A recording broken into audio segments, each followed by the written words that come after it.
Oke, Bismillahirrahmanirrahim. Assalamualaikum warahmatullahi wabarakatuh. Terima kasih atas waktu yang diberikan untuk hari ini.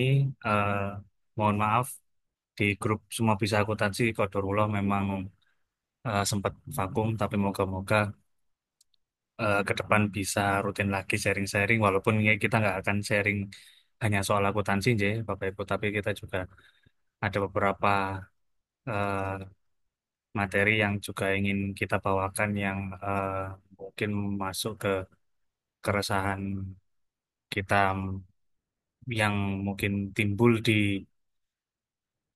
baru-baru ini. Jadi kemarin saya juga diminta sharing untuk soal cerdas finansial ini. Jadi juga tak lupa salam dan sholawat kita panjatkan kepada Nabi besar kita Nabi Muhammad Shallallahu Alaihi Wasallam. Jadi mungkin kita sharing biasa mawon. Karena ini tadi saya juga habis dari perjalanan, jadi mungkin agak kagok sedikit. Tapi Bismillah. Oke, kita masuk ke materi soal cerdas finansial. Jadi sebenarnya apa namanya, yang menggarisbawahi kenapa kita bikin acara ini, karena kemarin saya diminta untuk sharing soal perihal bahaya dari judi online dan pinjol. Insya Allah suara saya terdengar, deh.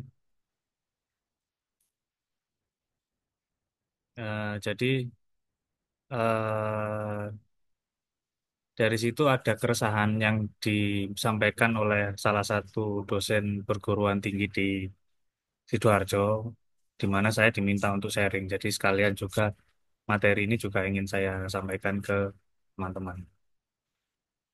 Oke. Nah, ini data.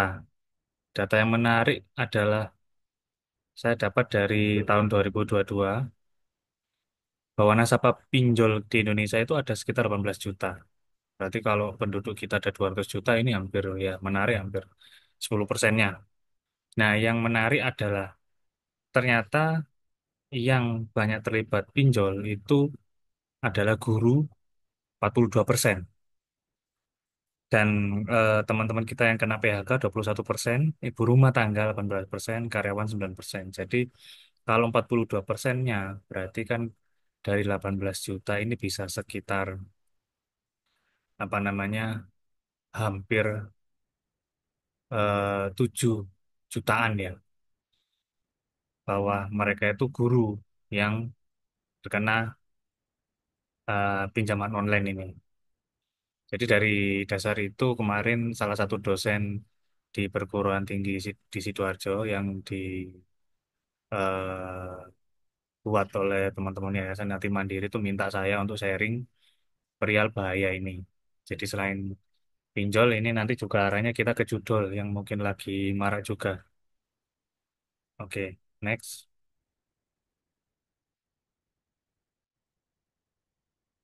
Nah, ini kasus pinjaman online.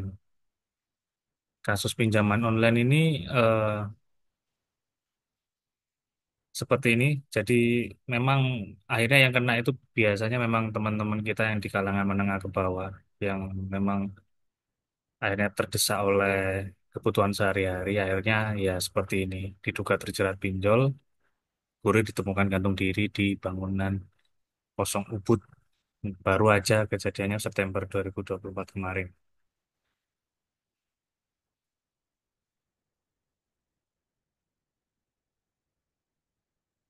Nah, ini ada yang lain juga. Pegawai jasa keuangan tercantol pinjol loh. Pegawai jasa keuangan juga.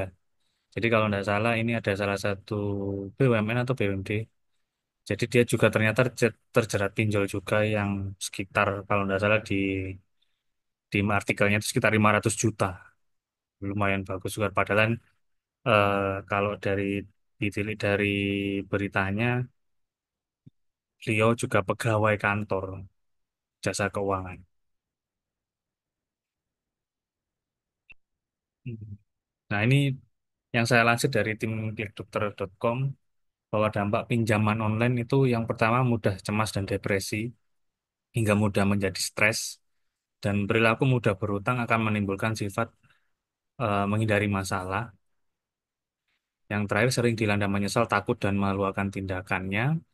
Dan yang terakhir bisa hubungan suami istri terganggu hingga puncaknya bisa bercerai karena hutang. Jadi bisa jadi menjadi problem yang terbawa ke keluarga kalau perihal utang ini. Apalagi pinjaman online. Karena pinjaman online ini kan beda dengan pinjaman yang ada di bank.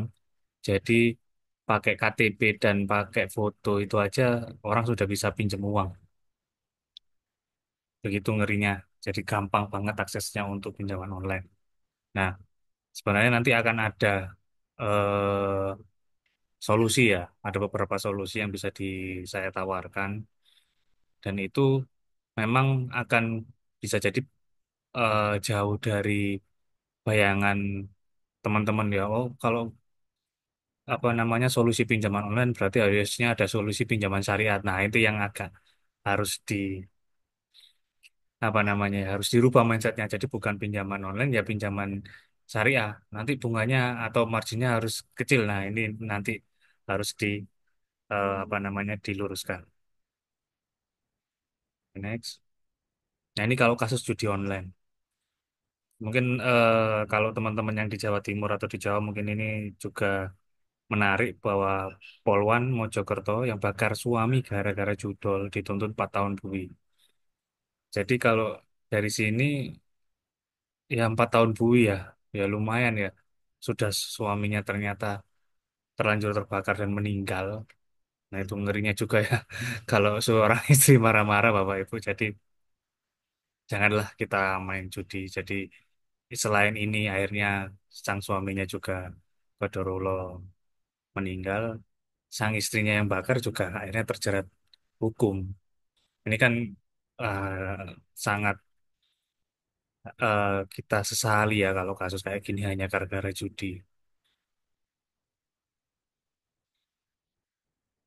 Nah, ini baru aja kemarin. Jadi ternyata perceraian di Jombang, Jawa Timur itu melonjak. Ekonomi dan judul jadi penyebab utamanya.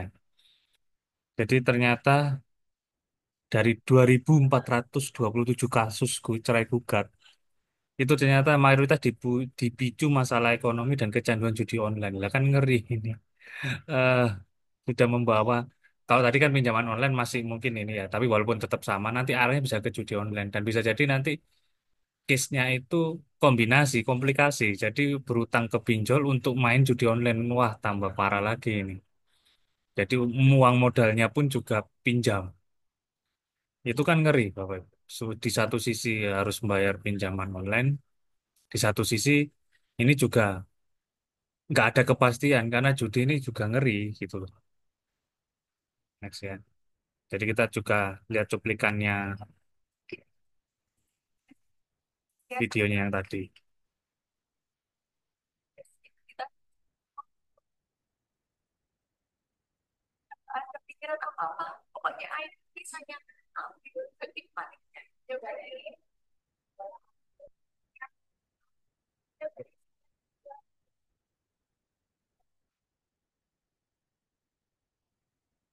Bahkan suaminya yang kecanduan judi online. Meski sempat dirawat, nyawa korban tak terselamatkan. Yang Eko Purwoto melaporkan dari Mojokerto, Jawa Timur. Kedengaran, J. Jadi ternyata kesaksian dari sang istri sebenarnya beliau pun tidak niat membakar ya. Kalau dari kesaksiannya hanya ingin menakuti karena suaminya sudah diingatkan berkali-kali tapi masih bandel.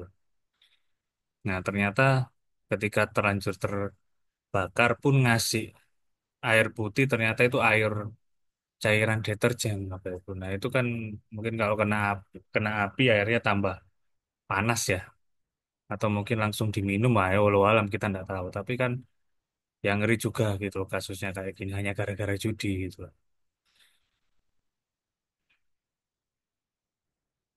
Oke, kita lanjut. Insya Allah nanti akan ada tampilan video juga. Nah, ini bisa disimak terlebih dahulu.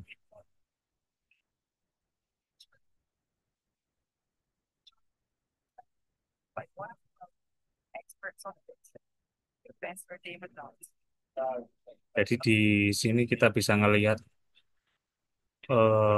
bahwa kecanduan judi itu brain disorder, jadi kelainan otak gitu.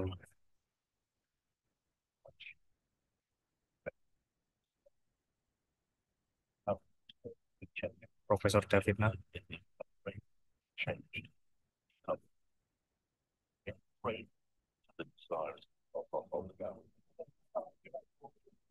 will be the first time anyone Di MRI scanner, jadi dicek pergerakan otaknya ketika melihat permainan judinya.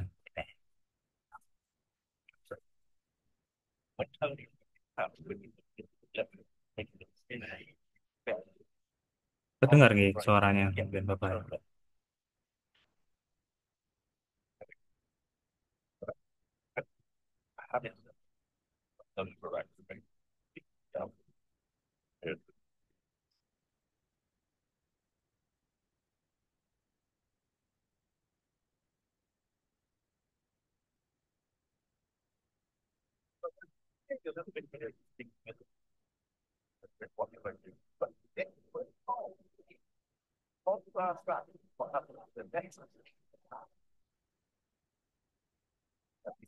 difference from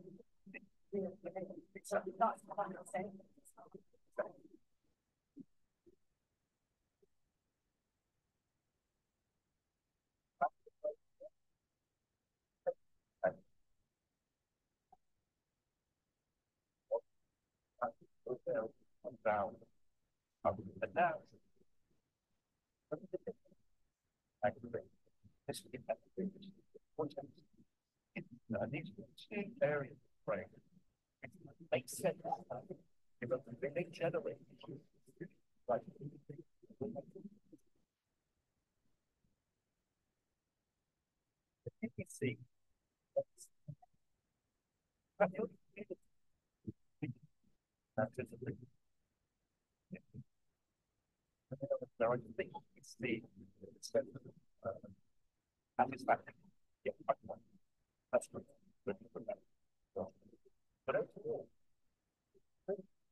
Nah, ternyata memang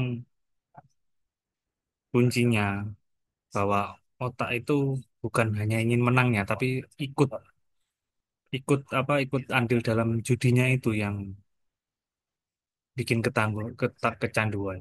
Dan ini nah kalau misalnya sekarang judi online ya udah lewat aplikasi dan itu dilakukan hampir 20 detik. Itu kan jadi habit, karena jadi kecanduan. Jadi dari situ bukan kepingin menangnya sebenarnya, bukan jadi apa namanya solusi yang jangka pendek bukan berarti kalau kita punya teman kita kena judi online terus kita misal dia butuh uang kita pinjami ya jangan sudah kita memang harus benar-benar dihentikan karena apa namanya eh bukan jadi solusi kalau kita tahu ada teman kita yang kecanduan judi online terus dia minta pinjam uang yang dengan alasan berbagai alasan misalnya oh ini sakit ini ya kalau kita tahu dia masih main judi ya nggak akan sembuh nggak akan sadar memang harus apa namanya harus didesak apa ya dalam posisi posisi kepepet ya jadi mungkin baru bisa sadar.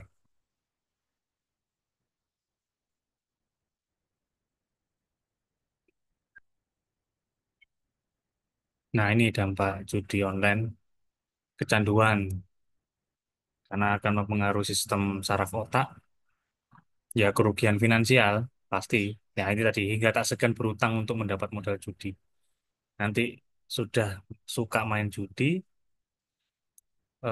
utangnya dari utang pinjol juga wah tambah ngeri Bang. Jadi gangguan kesehatan mental fisik hingga terkena narkoba dan alkohol. Nah, yang ngerinya adalah terjerat kasus hukum. Jadi kalau dari apa namanya soal judi ini ya bisa kena hukum dan dapat dipidana penjara paling lama 6 tahun atau denda paling banyak 1 miliar. Sudah rugi kena denda lagi sama hukum. Nah, mungkin ini saya sharing bukan berarti saya juga seorang ustadz, tapi paling enggak sebenarnya dari agama Islam yang saya anut bahwa sebenarnya sudah diminta kita untuk menjauhinya. Yang pertama itu kalau soal judi itu ada di Quran Surat Al-Maidah ayat 90. Jadi sesungguhnya meminum khamar berjudi berkorban untuk berharap mengundi nasib dengan panah adalah termasuk perbuatan syaitan.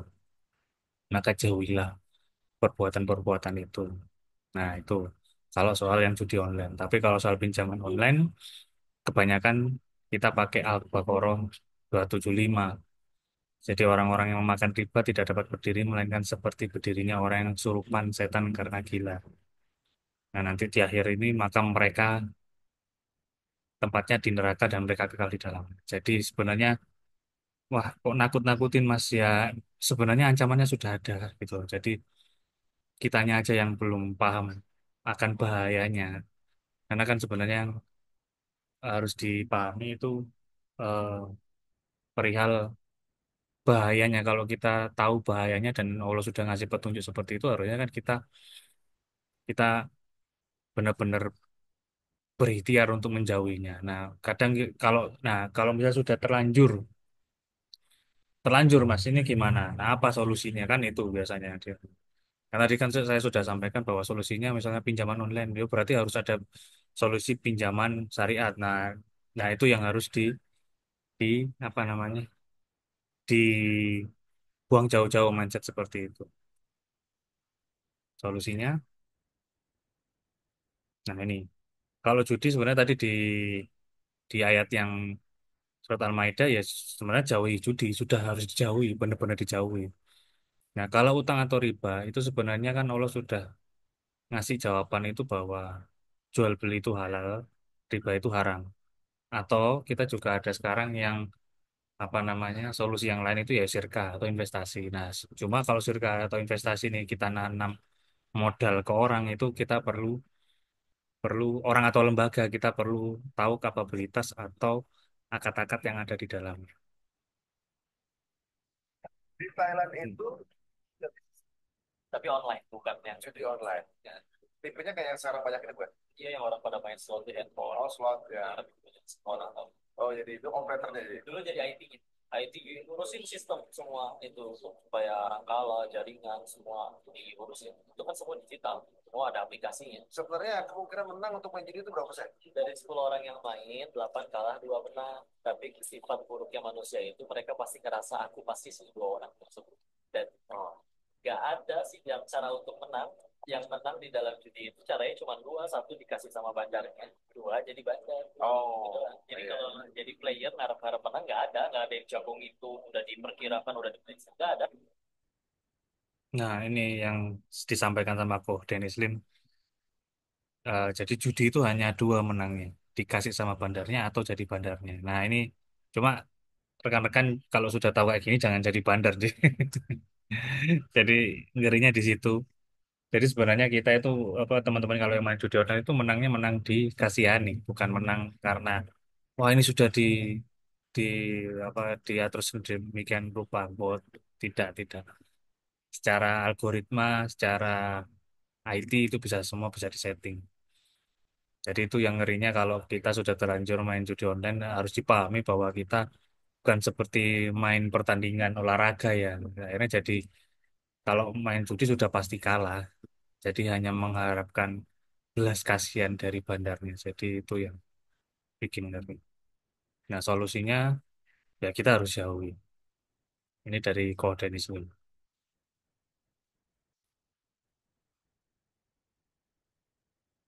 Thailand itu Nah, ini kalau jual beli. itu nggak bisa kan jalan kita membuat sebuah bangunan atau kita menyewa sebuah bangunan dan mengisinya dan menjadi membutuhkan biaya yang mahal dan seperti itu. Tapi sebetulnya zaman sekarang itu kalau kita mau tes menganggap itu sangat murah. Kalau kita pakai ads ya nggak harus langsung puluhan juta. Anda bisa tes dengan budget misalnya 50.000, 100.000 di Google, di Facebook, di mana pun bisa. Kita berpikir bahwa kalau orang berhasil itu karena dia beruntung aja gitu ya. Melihat pikiran-pikiran yang tidak membuat Anda action. Dulu saya melihat orang yang sukses terus, itu dia beruntung aja. Kalau seperti itu, tidak ada satupun pelajaran yang saya ambil. Saya nggak jadi seperti sekarang. Tapi ketika kita melihat orang lain berhasil, kita harus melihat apa sih faktor-faktornya. Bagaimana caranya supaya saya bisa belajar menjadi seperti itu. Kebetulan kita harus ikhtiar. Dan keberhasilan itu bukan satu mengenai saya. Allah Subhanahu wa Ta'ala berhasil atau tidaknya, itu sudah ditentukan. Tetapi kita itu wajib ikhtiar, wajib berusaha, wajib belajar.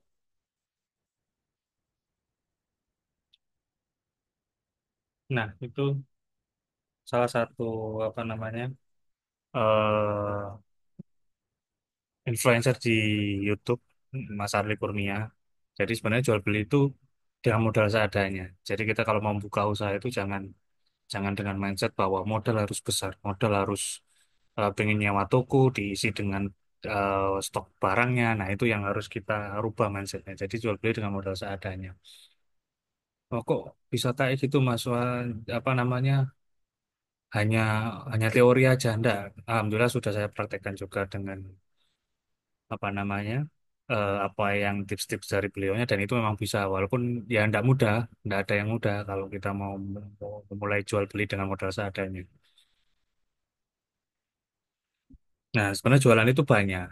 Seperti yang kemarin sempat saya sampaikan ke teman-teman perguruan tinggi di salah satu kampus swasta di Sidoarjo, kita juga bisa jual jasa sebenarnya. Temukan soft skill yang ada pada diri kita. Kalau saya sendiri, alhamdulillah saya bisa bantu teman-teman UMKM, koperasi dan semacamnya untuk buat laporan keuangan tanpa saya harus perlu datang ke kantor yang saya dapat mutasi rekening, mutasi kasnya. Nah, itu bisa saya jadikan jadi laporan keuangan. Tuh. Nah, sedangkan kalau teman-teman di perguruan tinggi sebenarnya kan secara tidak langsung kalau teman-teman dosen, guru itu kan mereka sudah punya public speaking yang bagus. Berarti kan mereka bisa jualan yang apa yang dijual dari public speaking itu. Misalnya jadi MC, jadi pembawa acara, jadi penyiar. Nah, itu aja sebenarnya bisa jadi uang. Nah, kalau jual produk, ya cari produk dengan melakukan riset pasar dan tentukan target marketnya kita mau kemana. Kalau eh, mungkin kalau misalnya kita jenengan-jenengan ibu-ibu, target marketnya ibu-ibu, ya kita cari target marketnya yang sesuai dengan itu. Jangan sampai apa namanya di kontak kita banyak ibu-ibu, nama ibu-ibu kita mau jualan misalnya kaos sepak bola, wah enggak masuk pasti. Nah itu sudah riset riset kecil-kecilan. Nah ini sebenarnya peluang usahanya, peluang jualannya. Kalau ini kan bisa kita andaikan di piramid, nih. Piramid ke atas, semakin ke atas itu ya peluangnya semakin susah, modalnya semakin banyak. Ya, kayak yang di kuning itu miliaran, ya jual rumah. Bisa jadi jual rumah, jual properti, bahkan jual perusahaan. Yang merah ratusan juta, ya jualan mobil. Nah, modalnya gimana? Tambah besar. Puluhan juta elektronik juga, warna hijau. Nah, dari yang tiga di atas itu sebenarnya kita juga bisa jualan seperti itu. Tapi kan bisa jadi kan kita jadi agennya atau marketingnya bisa. Tapi kan untuk ke arah sana itu kita perlu effort juga yang lumayan gitu. Dan resikonya juga nggak resiko kecil gitu. Nah, kalau yang biru ratusan ribu, puluhan ribu, bahkan ribuan itu sebenarnya banyak peluang. Banyak peluang usaha yang kita tanpa sadari sebenarnya banyak. Dan itu juga yang saya lakukan juga dulu waktu jualan makanan. Ya ini juga kita lagi coba untuk bangkit lagi. Alhamdulillah sudah jalan 2 minggu. Jadi sebenarnya jualan ribuan itu banyak peluangnya. Kalau yang kita lagi marah, kalau yang berbentuk outlet kan sekarang lagi marah jualan es teh di mana-mana. Itu kan Masya Allah. Jualan 3.000 4.000 tapi bisa survive. Walaupun ya ada yang buka tutup, ada juga jualan pentol dan lain-lain. Nah, jualan yang kecil-kecil dulu itu dulu. Karena sebenarnya jualan itu bukan masalah keuntungan langsung, tapi kekonsistenan. Konsisten sampai kita benar-benar dapat keuntungan yang lumayan. Nah, ini contoh salah satu contoh peluang usaha yang mungkin saya sendiri juga enggak baru sadari waktu kemarin pelantikan Pak Presiden dan Wakil Presiden. Nah, foto poster sama presiden sama wakil presiden itu banyak dijual di Shopee, banyak dijual di marketplace. Itu bisa Bapak Ibu lihat jumlah terjualnya itu berapa banyak gitu. Berapa banyak jumlah terjualnya. Ini ada foto poster presiden wakil presiden harga 17.500 terjual 1.000 sebulan. Yang sebelahnya 3.750 juga terjualnya 1.000 loh, padahal harganya beda. Jadi ada yang wah, mas saya takut harganya murah loh, enggak. Ada rezekinya masing-masing. Biasanya kan ini juga dipengaruhi sama ongkir, sama dan lain-lain. Atau misalnya kita jualan juga tidak hanya jualan bahannya, ada bahan art karton itu kalau ada tulisannya, bahannya ternyata ada yang cuma apa namanya VSA 80 gram, 90 gram itu kan sudah beda. Jadi sebenarnya atau ada yang jual mau langsung dengan figuranya. Nah, itu sebenarnya kan peluang juga. Yang lain oh, susah. Nah, ini daun jeruk, Bapak Ibu. Daun jeruk aja dijual 5.000 di Jakarta Selatan. 10.000 sudah terjual. Jadi sebenarnya eh, banyak yang bisa dijual gitu loh. Cuma kita sendiri kurang kurang tanggap. Saya sendiri juga mungkin kurang tanggap. Tapi paling enggak ini kan kita bisa jadi apa namanya mindset baru untuk cari peluang jualan karena yang tadi untuk sebenarnya kenapa kita terjerat pinjaman online sebenarnya karena yang pertama pengeluaran kita sudah terlalu besar. Sebenarnya kalau kita misalnya mau kalau dari versi saya kalau kita misalnya tidak mau effort tapi kepingin tetap dapat apa ya bisa hidup berarti ya kita harus ada efisiensi biaya sehari-hari yang ekstrim. Jadi seperti misalnya oh ya kita nggak misalnya biasanya langganan apa langganan Netflix atau langganan ini kita nggak pakai langganan dulu. Atau misalnya kita pakai WiFi sudah kita nggak pakai WiFi dulu kita pakai kuota aja kuotanya kita batasi setiap bulan berapa. Nah itu kalau gitu penghematan biaya secara ekstrim kalau misalnya kita nggak mau effort jualan. Tapi kalau misalnya ternyata itu terdesak nggak bisa ya kita harus tingkatkan profit. Nah caranya ya jualan nggak ada lagi. Bukan dengan hutang. Hutang itu malah me- apa namanya kalau saya bilang ya menunda masalah saja kalau hutang itu. Jadi menunda untuk ini sebenarnya malah masalahnya tetap ada gitu loh. Tapi kalau kita tambah profit, kita bisa tahu cari cara untuk mencari profit itu seperti apa. Ya insya Allah bisa untuk dan banyak sebenarnya di sekitar saya juga bisa melunasi utangnya dengan jualan itu bukan dengan utang lagi. Jadi seperti itu. Nah ini kalau ini yang soal sirka. Kalau yang soal sirka itu istilahnya ini bahasa ininya sebenarnya kita kerjasama. Ada ada mudorib, ada juga sohibul mal. Mudorib itu pengelola usaha, sohibul mal itu pemilik modal. Nah alhamdulillah saya sendiri juga sebagai konsultan beberapa kali nyambungkan antara Sohibul Mal dan Mudorib investor dengan pengusaha. Alhamdulillah dari situ saya juga kebagian rezekinya adalah mengawasi laporan keuangannya atau bahkan membuat laporan keuangannya si pengusahanya agar bagi hasilnya setiap bulan atau misalnya dibikin 3 bulanan itu si investor tetap bisa kerja berjalan. Jadi poin yang pertama ya cek akad kerjasamanya yang akan kita jalani itu bebas dari riba, goro dan maisir enggak. Itu harus dicek dulu. Nanti jangan-jangan kita sirka ternyata salah lagi si akad sirkanya. Yang kedua, sebenarnya ini juga diterapkan di bank, jadi terapkan 5C. Terapkan analisa pengelola usaha dengan 5C, karakter, capacity, capital, collateral, dan condition. Nah ini bisa di searching di Google. Tapi yang saya garis bawah itu sebenarnya harus kita cek itu karakter sama kondisinya. Jangan sampai kondisinya itu ternyata kita masuk ke usaha yang bersangkutan itu ternyata hanya untuk melunasi utang-utang yang sudah berjibun. Nah, ada kondisi. Nah, kalau karakter kita juga harus melihat karakter orangnya. Kira-kira teman-teman teman yang mau kita kasih modal ini, apakah karakternya baik, sudah lama menjalankan usahanya. Nah, itu. Yang ketiga, jangan tergiur keuntungan besar dalam waktu yang singkat.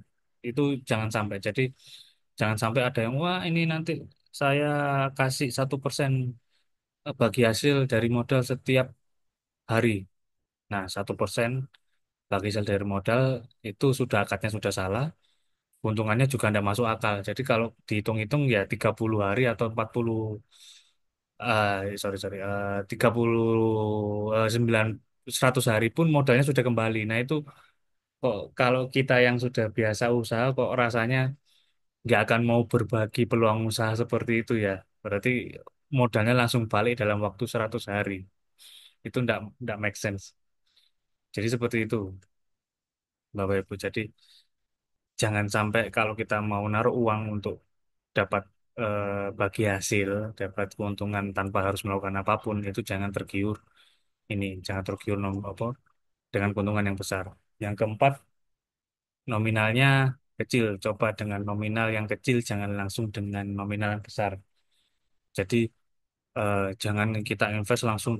Toh misalnya kita dapat dana besar, wah 100 juta dapat rezeki karena misalnya kerja di mana kita dapat bonus. Jangan 100 juta itu langsung kita masukkan, tapi kita pecah karena kita nggak tahu mutuarit mana yang atau apa namanya lembaga mana atau perusahaan mana yang akan nantinya akan bisa ngasih kita bagi hasil yang lumayan. Karena namanya jualan, namanya usaha itu pasti melawan ketidakpastian.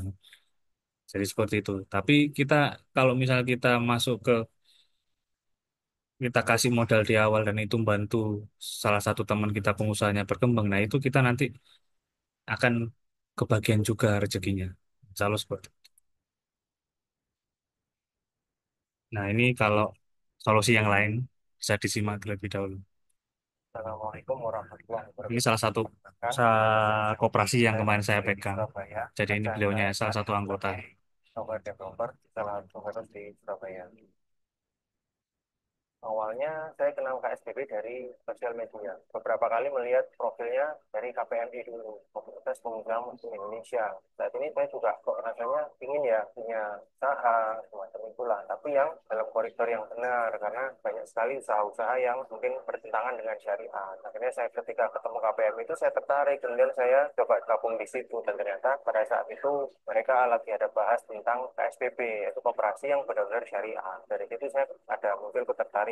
Seperti apa sih yang syariah itu? Batasannya apa aja sih? Dan sejauh mana sih KSBB ini memenuhi syarat itu dan menjalankan sesuai syariat itu.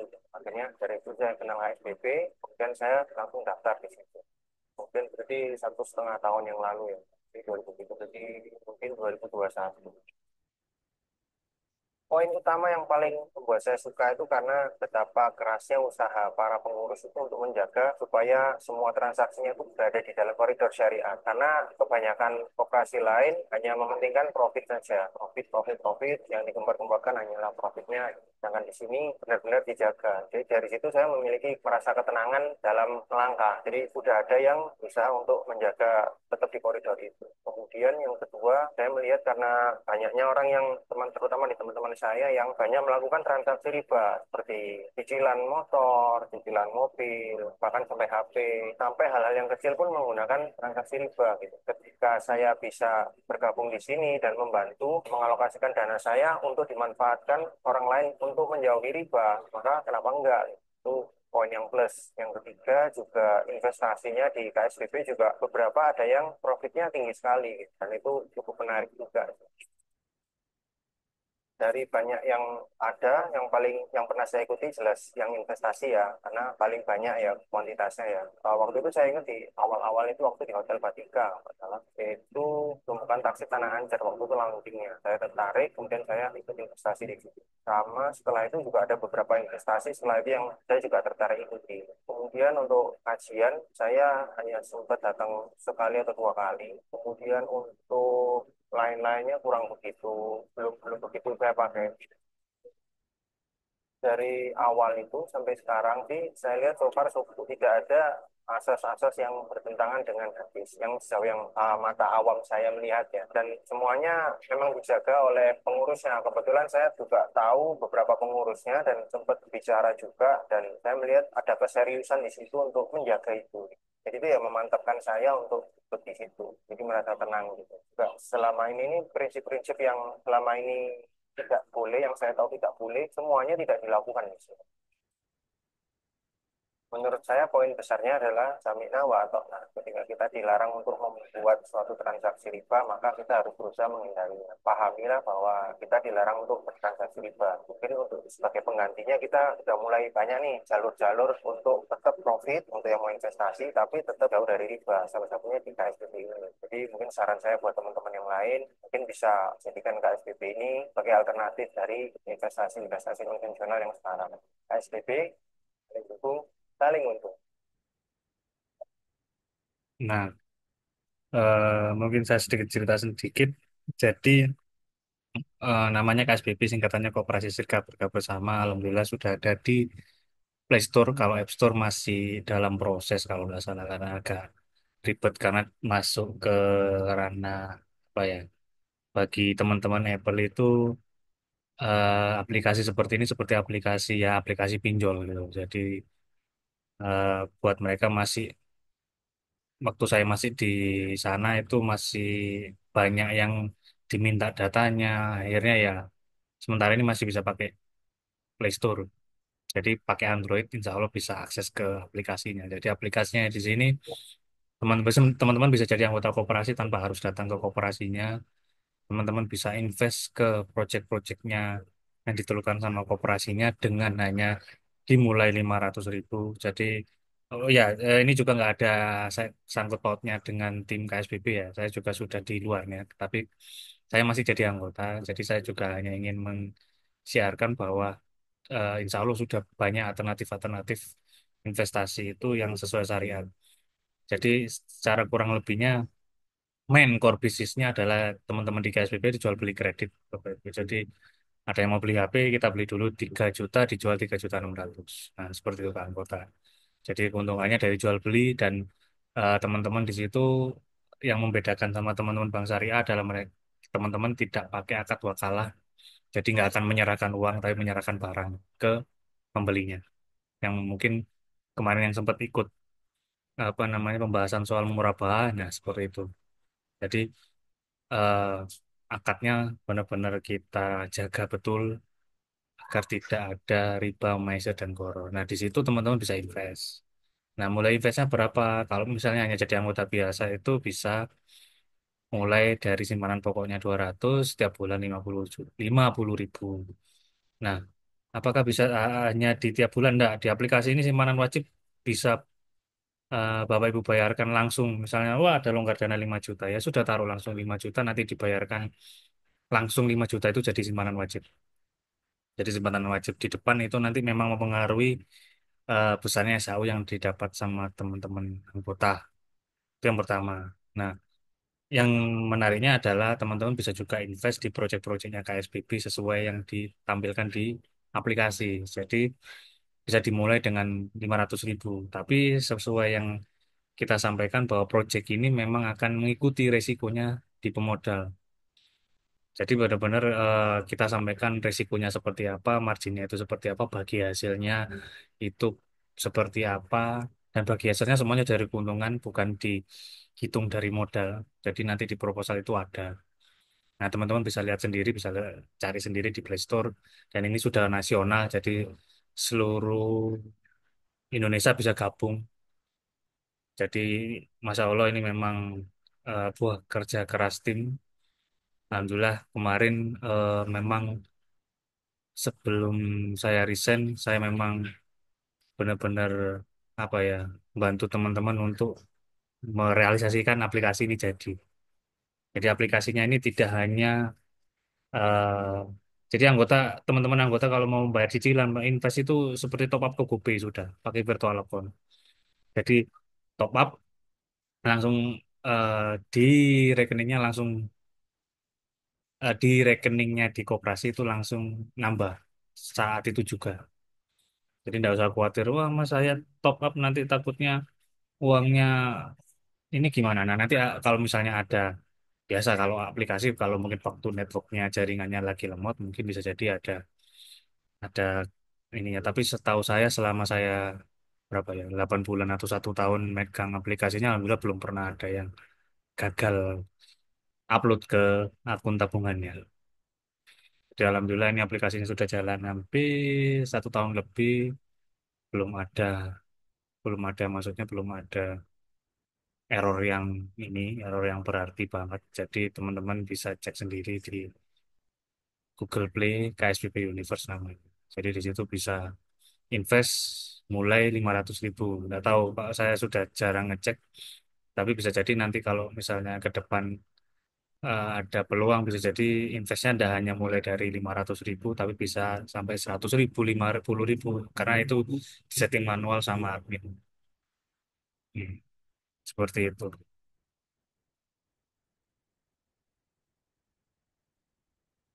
Nah, ini tips investasi dari saya sendiri. eh, Bahwa investasi itu tidak hanya di perbankan konvensional, tapi kita juga bisa investasi di langsung, kita langsung ke teman-teman pengusaha. Nah, caranya ya memang kita harus banyak bergaul dengan mereka. Jadi teman-teman kalau misalnya mau, karena memang secara return itu lebih besar daripada teman-teman naruh di ini, walaupun itu akan ada risikonya. Tapi paling tidak ketika Anda investasi ke perusahaan yang kita investasikan, Anda sebagai pemilik perusahaan jadinya bisa beli saham, dalam saham, atau ini kalau PT. Nah, ini tipsnya. Yang pertama, jangan pernah memodali orang yang baru mulai usaha. Itu jangan pernah. Kecuali jangan memang teman-teman mau siap untuk apa namanya dananya hilang. Karena kita belum tahu kapabilitas orang ini apakah bisa konsisten dalam menjalankan usahanya. Itu kalau kita modalin orang yang baru memulai usaha. Boleh sebenarnya, tapi kalau misalnya harus siap hilang dulu. Karena kita juga nggak tahu potensinya orang yang baru mau memulai usaha itu. Kecuali kalau misalnya dia sudah punya track record, oh pernah usaha ini, nah, karena mungkin belum nemu yang sesuai dengan ininya, nah itu mungkin boleh. Tapi kalau menurut saya, jangan pernah memodali orang yang baru memulai usaha. Yang kedua, cari pengusaha yang sudah rutin membuat laporan keuangan. Nah, ini laporan keuangan ini, kenapa seperti itu? Berarti dia siap untuk langsung ketemu dengan investor. Pernah suatu kali di koperasi yang kemarin, yang lama, yang tadi, ada salah satu pengusaha itu laundry sudah buka 2 cabang, dia kepingin buka cabang ketiga. Beliaunya bilang ke saya, Mas saya butuh dana sekian, angga RAB-nya di share, ininya di share, Pak bisa saya bantu, tapi saya minta laporan keuangan 2 cabang sebelumnya 3 bulan terakhir. Sama beliau tidak dikasih hanya 3 bulan, tapi setahun langsung dikasih. Oh berarti secara sistem beliau siap. Secara ini beliau sudah bisa menghadirkan laporan laba rugi dan neraca. Neraca juga di-share sama beliau. Jadi, oh ini sudah ada skill up. Nah, itu yang kedua. Nah, terus Mas gimana ini? Apa mungkin ada pertanyaan, kemarin kita sudah bantu akad, sudah bantu cari modalnya, alhamdulillah. Dengan sistem juga sama yang tadi saya bilang bahwa teman-teman koperasi, anggota koperasi patungan untuk memodali beliaunya. Dan ini sudah masuk ke tahun kedua lebih. Alhamdulillah bagi hasil memang tidak sesuai proyeksi, tapi pernah beberapa kali sesuai dengan proyeksi. Nah itu namanya invest, nggak mungkin sesuai, misalnya wah kita nanti dapat bagi hasil sesuai dengan proyeksi. Tidak selalu, tapi paling nggak bagi hasilnya itu berkah. Bagi hasilnya bisa membantu teman-teman untuk buka lapangan pekerjaan baru. Jadi usahanya sekarang yang laundrynya ini kemarin cabang ketiga, terus kemarin saya ditelepon ada investor mau invest ke beliaunya langsung, apa namanya, cabang keempat, dan langsung dinotarilkan. Jadi ya Masya Allah, dari segi itu untuk mendapatkan, nah itu kalau misalnya ada mas saya butuh modal ya, portofolionya dulu. Ketika orang sudah tahu portofolionya, beliaunya bisa dapat dengan modal yang entah, sebenarnya beliaunya yang modal cabang keempat itu juga nggak tahu orang yang modalnya itu dapat info dari mana. Jadi seperti itu. Yang ketiga ini memang dari saya pribadi, jadi perhatikan akad kerjasamanya sesuai dengan syariat. Jangan sampai kita invest tapi ternyata bagi hasilnya melanggar syariat. Itu jadi dari saya. Nah mungkin kalau teman-teman yang ingin eh, apa namanya materi yang saya share ini bisa unduh di e-booknya, bisa apa namanya bisa pindai QR code-nya di sini, jadi masuk linknya semua bisa akuntansi. Mungkin bisa dicek e-booknya, ada juga videonya. Monggo silakan kalau misalnya mau di-download, atau nanti bisa saya share juga di grup ya akuntansi. Ya mungkin kalau misalnya ada sesi tanya jawab, misalnya ada yang mau ditanyakan, monggo silakan. Saya tunggu 1 atau 2 menit. Misalnya ada yang ditanyakan, monggo langsung bisa di apa namanya di